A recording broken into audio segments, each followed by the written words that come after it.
नमस्कार। खास कार्यक्रम में आप सभी का स्वागत है। मैं हूं आपके साथ नलिनी सिंह पालीवाल। खास कार्यक्रम में उत्तरकाशी के सिलक्यारा सुरंग में 17वें दिन बड़ी सफलता टीम को मिली। 400 घंटे के बाद मंगलवार रात करीब 7:30 बजे मजदूरों को निकालने की प्रक्रिया शुरू हुई। करीब 8:45 बजे तक सभी 41 मजदूरों को सुरक्षित निकाल लिया गया। बता दें कि सुरंग से बाहर आए सभी मजदूरों को सीएम पुष्कर सिंह धामी ने पहले माला पहनाकर स्वागत किया। इसके बाद सीएम पुष्कर सिंह धामी ने मजदूरों से काफी देर तक बात कर उनका हालचाल जाना। मेडिकल चेकअप के बाद सभी मजदूरों को जिला अस्पताल भेज दिया गया। सभी मजदूर स्वस्थ हैं। तो वहीं सुरंग के बाहर मौजूद लोगों की खुशी का ठिकाना नहीं रहा। जवान और वहां मौजूद लोगों को मिठाई बांटी गई। प्रधानमंत्री नरेंद्र मोदी ने टनल से बाहर आए 41 मजदूरों से फोन पर बातचीत की। पीएम मोदी ने रेस्क्यू ऑपरेशन को सफल बनाने वाले जवानों की सराहना करते हुए कहा कि उनकी बहादुरी और संकल्प शक्ति ने हमारे श्रमिक भाइयों को नया जीवन दिया है। इस मिशन में शामिल कर किसी ने मानवता और टीम वर्क की एक अद्भुत मिसाल कायम की। दरअसल दीपावली यानी 12 नवंबर को उत्तरकाशी के निर्माणाधीन सिलक्यारा सुरंग में काम करने वाले 41 मजदूर फंस गए थे। 17 दिनों से लगातार रेस्क्यू अभियान चल रहा था। मंगलवार को यह अभियान पूरा हुआ तो इस दौरान ऑगर मशीन में कई बार खराबी आई, जिसे ठीक करके कई बार काम शुरू हुआ, लेकिन आखिर में ऑगर मशीन की ब्लेड खराब हो गई, जिसके बाद रेट माइनर्स को लगाया गया और मंगलवार रात को मजदूरों को निकाल लिया गया, जिससे एक बड़ी कामयाबी हाथ लगी। तो ऐसे में देखिए, हम आपको तस्वीरें भी दिखा रहे हैं कि किस प्रकार से सिलक्यारा टनल में 41 मजदूर फंसे हुए थे, जिसका रेस्क्यू ऑपरेशन लगभग 17 दिन तक चला। आपको बता दें कि टनल के बाहर एम्बुलेंस की गाड़ियां मौजूद थी। वहीं जैसे ही तमाम मजदूरों को रेस्क्यू किया गया, वहां खुद मुख्यमंत्री पुष्कर सिंह धामी ने मजदूरों को मालाएं पहनाकर उनका स्वागत किया, साथ ही उनका हालचाल लिया। आपको बता दें कि प्रधानमंत्री मोदी ने भी मजदूरों से बातचीत करके उनका हालचाल लिया।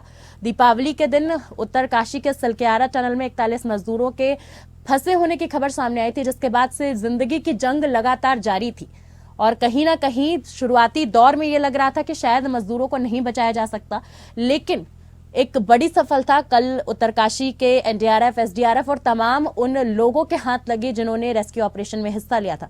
बता दें कि कल सही सलामत 41 मजदूरों को उत्तरकाशी के सिलक्यारा टनल से बाहर निकाला गया। ऐसे में हम आपको तस्वीरों के माध्यम से दिखा रहे हैं कि किस टनल में 41 मजदूर फंसे हुए थे। बताने कि बार बार ऑगर मशीन खराब हो जा रही थी और उसके बाद उसको ठीक करके वापस से काम चालू किया जा रहा था। पहाड़ जितना कठोर था उतने ही हौसले कठोर थे और आखिर में पहाड़ हार गया और हौसले जीत गए।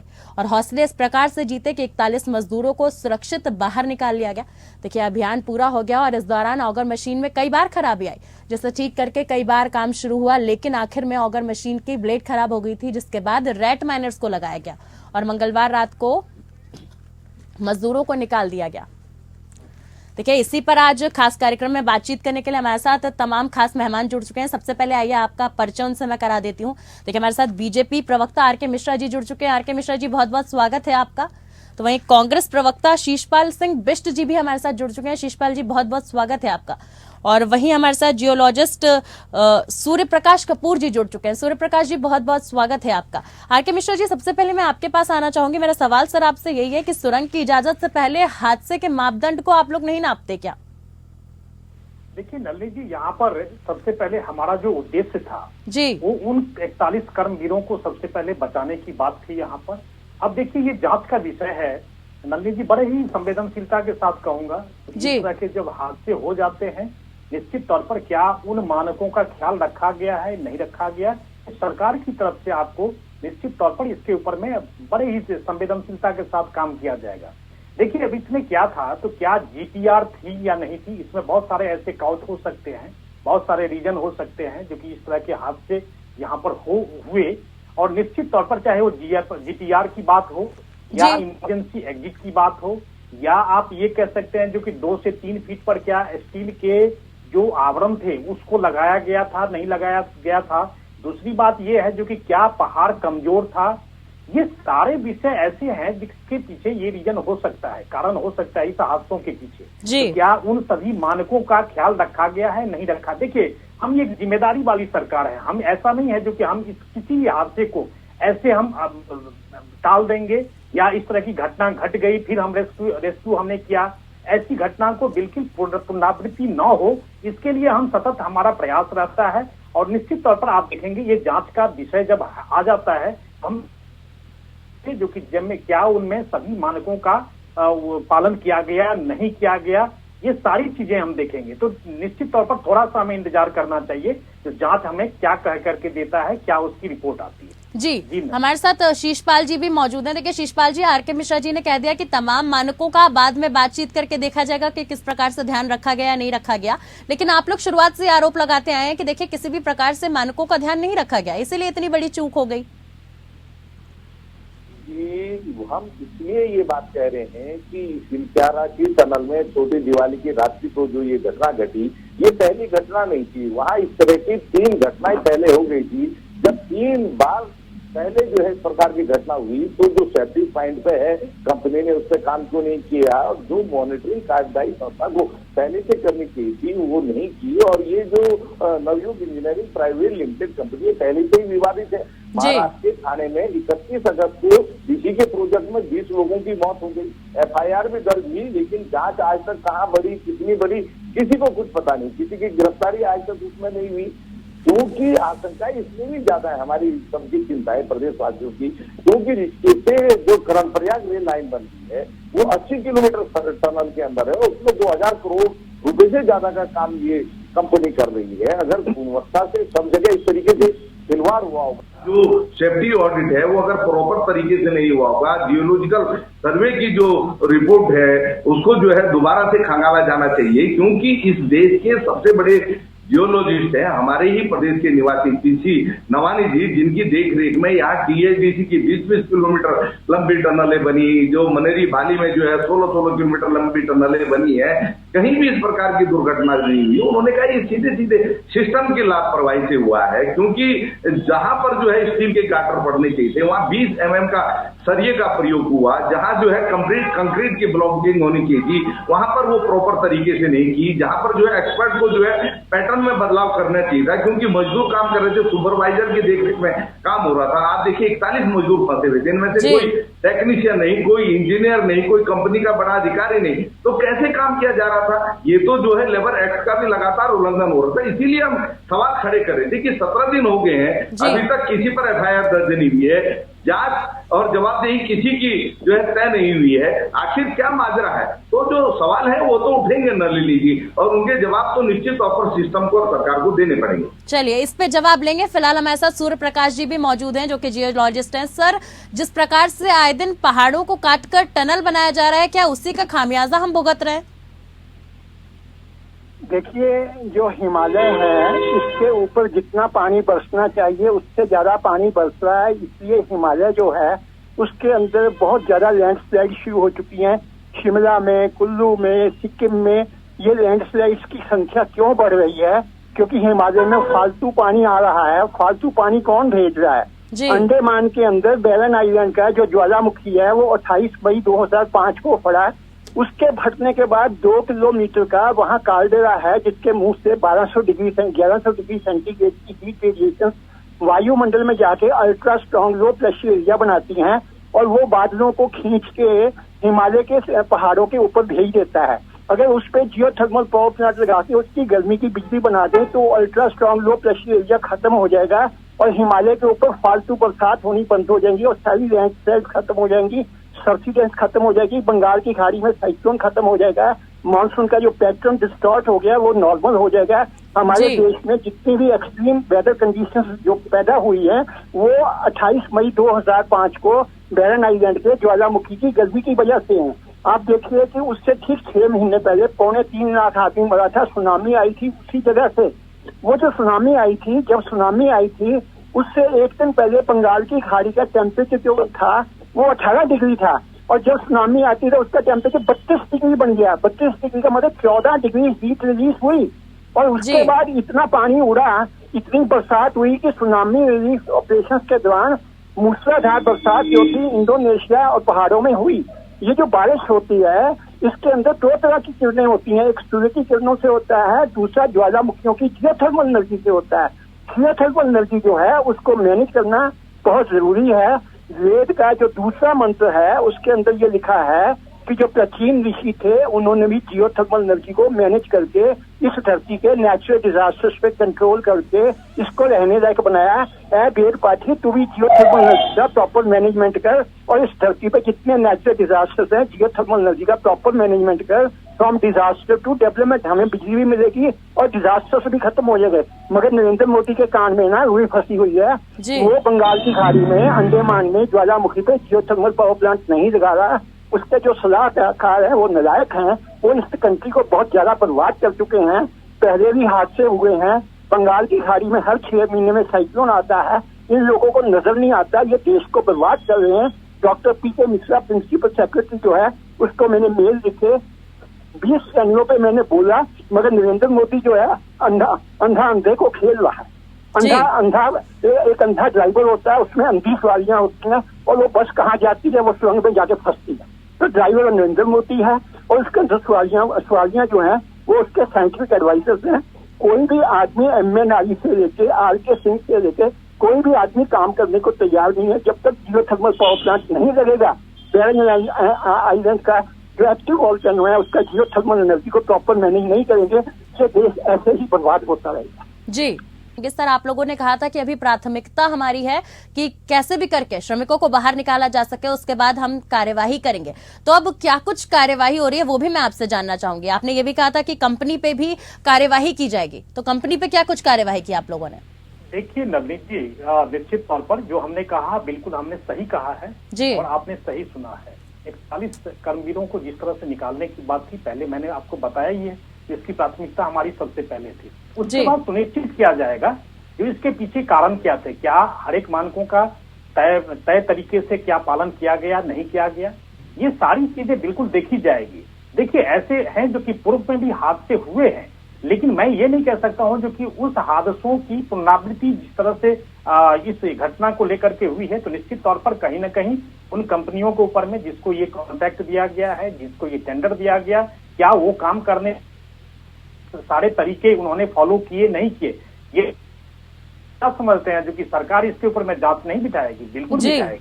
आर.के. मिश्रा जी, आप ही की बात से आपका एक और सवाल लेना चाहूंगी। आपने कहा कि पूर्व में भी इस प्रकार के हादसे हुए। सर, तो इस प्रकार के हादसे लगातार होते रहते हैं, ऐसे में हम इन हादसों से सबक क्या लेते हैं? देखिए मैं तो ये पूर्व की सरकार को मैं नहीं कह सकता जो कि पूर्व की सरकारों ने क्या किया नहीं किया, उन्होंने क्या मानकों को पालन किया नहीं किया, मैं उस पर नहीं जाना चाहता हूँ। लेकिन वर्तमान सरकार इतनी संवेदनशील है जो इस तरह के जो हादसे हैं उसकी पुनरावृत्ति न हो, इसके लिए वो सुनिश्चितता बिल्कुल तय करेगी। जो कंपनी इसकी जिम्मेदार होंगे उसकी जिम्मेदारी भी तय होगी और निश्चित तौर पर उसको जिस तरह से दंडित किया जाएगा बिल्कुल किया जाएगा। मैं आपको बिल्कुल आश्वस्त करना चाहता हूं, क्योंकि इस तरह के हादसे और मैं समझ सकता हूं जो कि 17 दिन से जो कर्मवीर अंदर फंसे हुए थे उनकी क्या मन स्थिति रही होगी, क्या उनकी स्थिति रही होगी। और बिल्कुल इस चीज को मैं मान सकता हूं जो कि क्या जितने भी मैंने अभी 3 जैसे मैंने आपको बताया, एक तो GPR की बात करी थी हमने, क्या एक दूसरी चीज हमने कहा था जो कि कोई एग्जिट, अगर कोई भी आप प्रोजेक्ट तैयार करने, हालांकि अभी बहुत सारे प्रोजेक्ट हैं जो उत्तराखंड के अंदर में भी चल रहे हैं और जो पहाड़ी स्थान हैं वहां पर भी ये टनल के निर्माण या उस तरह के प्रोजेक्ट चल रहे हैं, तो क्या उन प्रोजेक्ट के ऊपर में क्या उसको फिर मुझे लगता है जो उसको रिव्यू भी किया जाएगा, क्या हर एक मानक को तय तरीके से ही वहां पर पालन हो रहा है नहीं हो रहा है, ये सारी चीजों को देखा जाएगा और इसके पीछे जो भी इसके जो दोषी होंगे उनको दंडित किया जाएगा, ये मैं आश्वस्त करना चाहता हूँ। जी सर, आपने साफ तौर पे कह दिया कि जो भी दोषी होंगे उन्हें दंडित किया जाएगा। शीशपाल जी हमारे साथ मौजूद हैं। शीशपाल जी, देखिए इन्होंने कह दिया कि पहले की सरकारों में भी इस प्रकार के हादसे हुए, लेकिन हमारी सरकार ने इस प्रकार के हादसों को बेहतरी से संभाला है। जी, इस पर ज्यादा टिप्पणी करने के लिए अब मैं कहूँगा, आप कहेंगे कि मैं राजनीतिक एंगल देख रहा हूँ, लेकिन आप देखिए कि यही जो है रहने की आपदा 2021 में घटती है और उसके बाद अभी पिछले ही वर्ष जो है अभी चमोली में जो है NTPC की जो एक प्रोजेक्ट है उसमें 17 लोगों की जान चली जाती है। रैनी में भी 200 से ज्यादा लोगों को हमने खोया। उसके बाद भी जांच की बात हुई और जांच में किस पे कार्रवाई हुई वो पूरा प्रदेश जानता है। केवल लिपापोती होती है, जिम्मेदारों पर नपते नहीं है। जो सरकार में और सचिवालय में बैठे हुए लोग हैं वो आज तक मैंने जो है जांच के न तो घेरे में देखे न वो कहीं सलाखों के पीछे देखे। तो ये बात अगर सरकार इस बार गंभीरता से लेगी और केंद्र सरकार अगर इस पर संजीदगी दिखाएगी, क्योंकि NHAI का प्रोजेक्ट है और जो लापरवाही हुई है तो निश्चित तौर पर वो हम देखेंगे, क्योंकि वो अभी तक तो 17 दिन में कुछ दिखा नहीं है। अगर सरकार गंभीर होगी और जांच की दिशा अगर सही होगी तो निश्चित तौर पर इसमें जो है बड़े बड़े सूबेदार लोग नपेंगे, क्योंकि छोटा मोटा मामला नहीं है। 41 जाबाजों ने जो है 17 दिन तक जिंदगी और मौत से बहादुरी से लड़ाई लड़ी है और हम लगातार मांग कर रहे हैं। नलिनी जी, मैं आपके मंच के माध्यम से कहना चाहता हूं कि इन 41 मजदूरों को केंद्र सरकार को कम से कम 10-10 लाख रुपए की आर्थिक सहायता देनी चाहिए। और जो रेड माइनर्स की टीम ने असंभव काम को संभव करके दिखाया, जहां पर मशीनें हाँफ गई, मशीनें जहां पर जवाब दे गई, वहां पर उन्होंने जो है विजय हासिल की और पूरे देश की आशा उम्मीदों पर वो खरे उतरे। तो उनको भी आर्थिक सहायता मिलनी चाहिए, उनका भी सम्मान होना चाहिए। और इस पूरे राहत और बचाव अभियान में चाहे केंद्र की एजेंसियां हो, चाहे राज्य की एजेंसियां हो, जिनका भी सहयोग रहा है, सबका सम्मान जो है सरकार को करना चाहिए, क्योंकि ये सीधे सीधे कोई देवी आपदा नहीं है, ये सिस्टम की लापरवाही थी। ये जो है भ्रष्टाचार का भी एक नायाब उदाहरण है। निश्चित तौर पर भविष्य में इसके खुलासे होंगे, ऐसा मुझे उम्मीद है। लेकिन क्योंकि इसको अगर कोई आपदा कहकर के बचने का प्रयास करेगा तो जनता भली भांति जानती है कि इस समय उत्तराखंड में न तो बरसात हो रही है और पहले 3 बार जो वहां पर घटना घटी उस पर भी लिपापोती की गई, उसको गंभीरता से किन लोगों ने नहीं लिया। तो बहुत से सवाल है, उसके जवाब जनता जानना चाहेगी और हम जल्दी से जल्दी इन सवालों के जवाब सुनना भी चाहेंगे। चलिए आर.के. मिश्रा जी जवाब दे दीजिए। कह रहे हैं कि लीपापोती का पूरा मामला पहले से हमेशा देखते नजर आए हम लोग। अभी ऐसा है जो कि बिष्ट साहब अभी कह रहे थे, ये कह रहे हैं जो कि राजनीति नहीं कर रहे हैं, राजनीति कर रहे हैं। मैं वही तो चीज कहना चाहता हूँ, किसी भी हादसे की पुनरावृत्ति न हो, ये सरकार की प्राथमिकता होती है। और निश्चित तौर पर मैं ये नहीं कहा, जैसे अभी आपने देखा होगा जो कि किस तरह के हादसे हुए हैं बिहार के अंदर में, आपने देखा किस तरह से पुल वाला जो मामला हुआ था उसमें किस तरह के हादसे हुए थे जी। इसी तरह से आर.के. मिश्रा जी, बात उत्तरकाशी की हो रही है सर। 17 दिन रेस्क्यू ऑपरेशन चला है। शुरुआत के 2 दिन आपके नेता खोज खबर भी लेने नहीं पहुंचे, सभी लोग चुनाव के पहले चरण में बिजी थे। आर.के. मिश्रा जी जवाब दीजिए।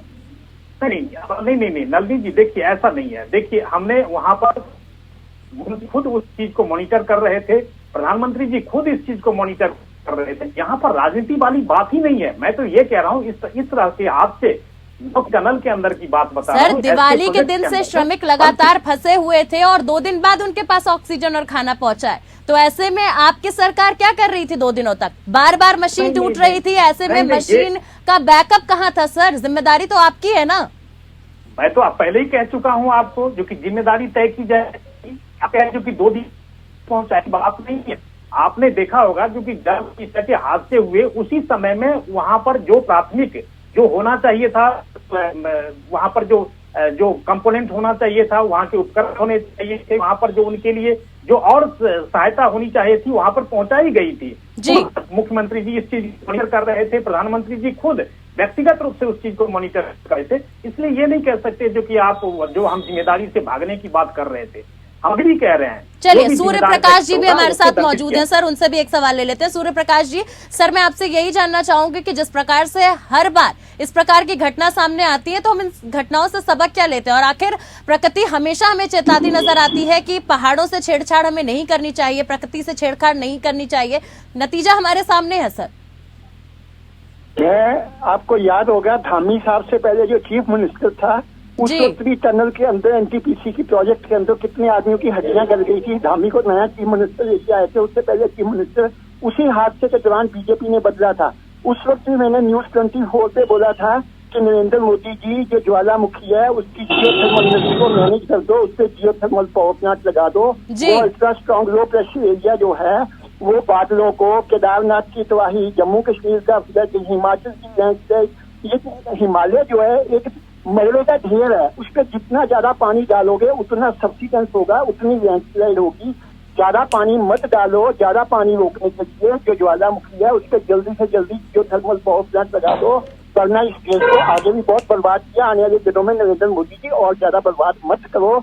अपने आर.के. सिंह को कहो, जियोथर्मल एनर्जी का जो डॉक्टर आपका अरुण कुमार त्रिपाठी है, जी लेड का जो रिसर्च एक्सपर्ट है, उसको कहो मेरे साथ उसने एक मीटिंग की है, 2-4 मीटिंगें करके इसके ऊपर जियोथर्मल पावर प्लांट का प्रपोजल दे दे, लगा दे। ये इलेक्शन 2024 का जो है उसको बाद में जीतना, पहले उस प्लांट पे उसके ज्वालामुखी पे जाके जियोथर्मल एनर्जी का सदुपयोग करो, नहीं तो वो जियोथर्मल एनर्जी हिंदुस्तान को खा जाएगी।